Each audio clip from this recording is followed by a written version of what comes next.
بسم اللہ الرحمن الرحیم۔ دوستو اور ساتھیو، یہ رمضان مبارک کا مہینہ ہے اور ہر ایمان والا جو عاقل بالغ ہے اور جو بچے بھی ہوتے ہیں جو عاقل بالغ نہیں ہوتے ہیں وہ بھی شوق سے اور دلچسپی سے اس مہینے کے اندر روزے رکھتے ہیں۔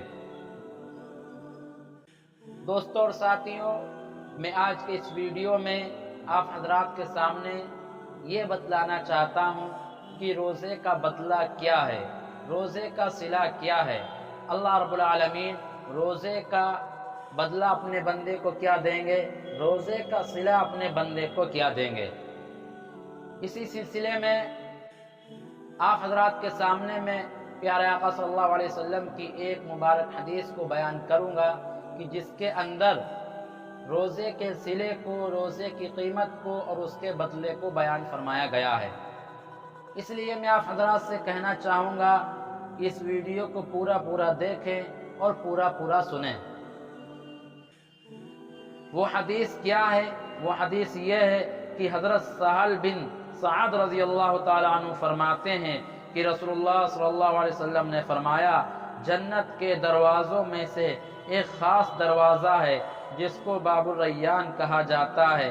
اس دروازے سے قیامت کے دن صرف روزہ دار داخل ہوں گے، ان کے سوا اس دروازے سے کوئی دوسرا داخل نہیں ہو سکے گا۔ اس دن پکارا جائے گا، کہا جائے گا، کہاں ہیں وہ بندے جو اللہ کے لیے روزہ رکھا کرتے تھے اور بھوک پیاس کی تکلیف اٹھایا کرتے تھے؟ وہ اس پکار پر چل پڑیں گے کہ ان کے سوا کسی اور کو اس دروازے سے داخل نہیں ہو سکے گا۔ جب وہ روزے دار اس دروازے سے جنت میں پہنچ جائیں گے تو یہ دروازہ بند کر دیا جائے گا، پھر کسی کے لیے اس دروازے کو کھولا نہیں جائے گا۔ دوستو اور ساتھیو، اس حدیث میں غور کریں گے تو معلوم ہوگا کہ اللہ رب العالمین نے روزے داروں کے لیے جنت کے اندر ایک اسپیشل دروازہ بنا رکھا ہوا ہے۔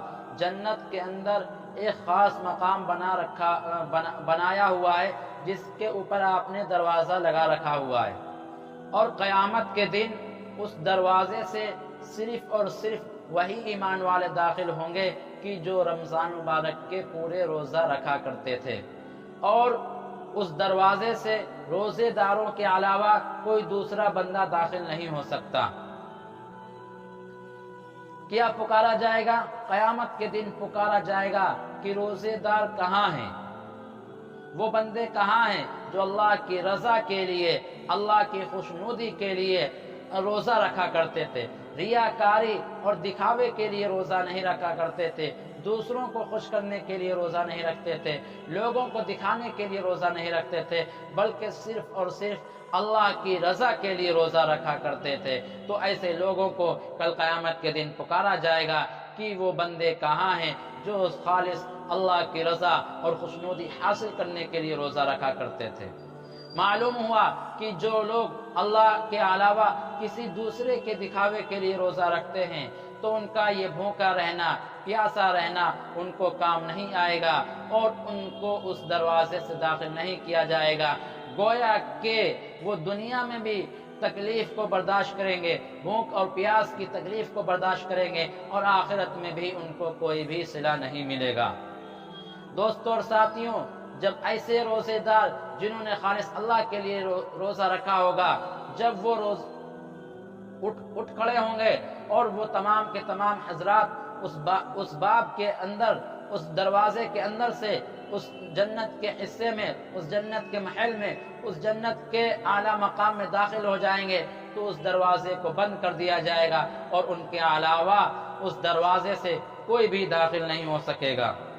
اس لیے دوستو اور ساتھیوں، میں آپ سے کہنا چاہوں گا کہ رمضان مبارک میں روزہ رکھیے اور بغیر کسی مجبوری کے، بغیر کسی شرعی عذر کے روزہ کو نہ چھوڑیے، اور اللہ کے واسطے اپنے اس روزہ رکھنے کو، اپنے بھوکے ہونے کو، پیاسے ہونے کو دوسروں کو خوش کرنے کے لیے نہ کریں، دوسروں کو دکھاوے کے لیے روزہ نہ رکھیں، بلکہ اللہ کی رضا اور خوشنودی کے لیے ہی صرف روزہ رکھیں۔